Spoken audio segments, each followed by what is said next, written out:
Oud helped win the Battle of the Atlantic early 1943.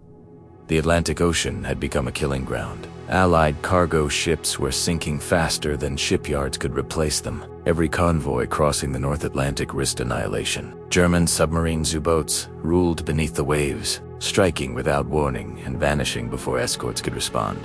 This was the darkest phase of the Battle of the Atlantic. And then, unexpectedly, something changed the war at sea. Not a revolutionary weapon, not a secret radar breakthrough, but floating garbage. The U-boat advantage by 1942 and early 1943. German U-boats were operating with deadly efficiency. Using Wolfpack tactics, they tracked convoys and attacked at night, often on the surface, where submarines were faster than escort ships. Allied anti-submarine warfare was improving, but it still struggled with one critical problem: finding the submarines again after an attack. Once a U-boat dove deep, it became nearly invisible. Commanders needed something to force submarines into predictable behavior. They didn't know it yet, but the answer came from observation, not technology. A simple pattern in the water aboard Allied ships. Sailors noticed something strange. After a successful torpedo attack, U-boats often surfaced later in the area, not to fight, but to look. Why? Because submarines were trained to investigate debris fields. Floating wreckage meant a hit. It meant confirmation. Sometimes it meant survivors. Sometimes intelligence. Food crates, wooden planks, oil slicks. 2 U-boat captains. Debris told a story, and stories could be manipulated. The accidental idea, according to naval accounts and veteran testimony. The idea first emerged informally from sailors, and even Cook soon noticed how submarines reacted to floating waste dumped overboard. What if the debris was fake? What if escort ships deliberately created false debris trails, mimicking the aftermath of a torpedo hit without losing a ship? The idea was almost laughably simple, but in war, simplicity can be lethal. Turning curiosity into a trap, escort ships began quietly experimenting. They dumped controlled amounts of garbage, food scraps, packing material, and oil residue into the water, carefully spaced to resemble a sinking merchant ship. Then they waited. U-boats, conditioned by months of success, surfaced to investigate. That's when Allied escorts struck. Using improved sonar, Aztec radar, and coordinated attack patterns, destroyers and corvettes moved in fast-dropping depth charges and later the deadly Hedgehog and Squid anti-submarine weapons.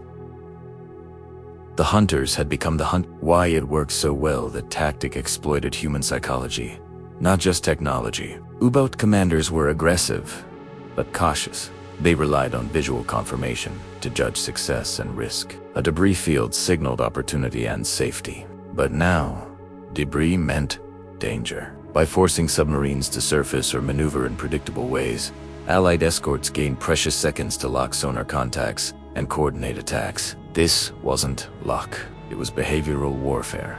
From the Atlantic to the Pacific, while the tactic was refined in the North Atlantic. Similar deception principles appeared elsewhere, including aboard the USS Barb in the Pacific Theater, where crews used unconventional methods to confuse and outmaneuver enemy forces. Across oceans, navies were learning the same lesson.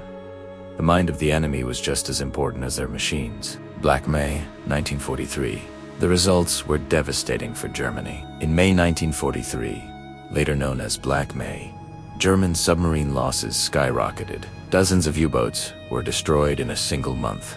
Convoys began arriving intact. For the first time, Allied shipping losses fell below replacement rates. Facing unsustainable casualties, Admiral Dönitz, commander of the German U-boat force, made a critical decision. He withdrew submarines from the main Atlantic convoy routes. The tide of the naval war had turned. No single silver bullet at S. Important to be clear, floating debris alone didn't win the Battle of the Atlantic. Victory came from layers of innovation: better sonar, long-range patrol aircraft, escort carriers, improved coordination, and relentless pressure. But deception played a crucial role. It forced U-boats into mistakes, and mistakes underwater were fatal. Why this story matters?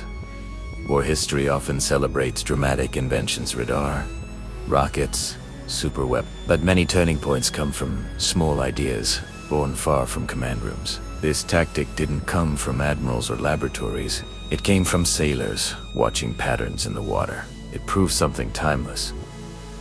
You don't always defeat an enemy by being stronger.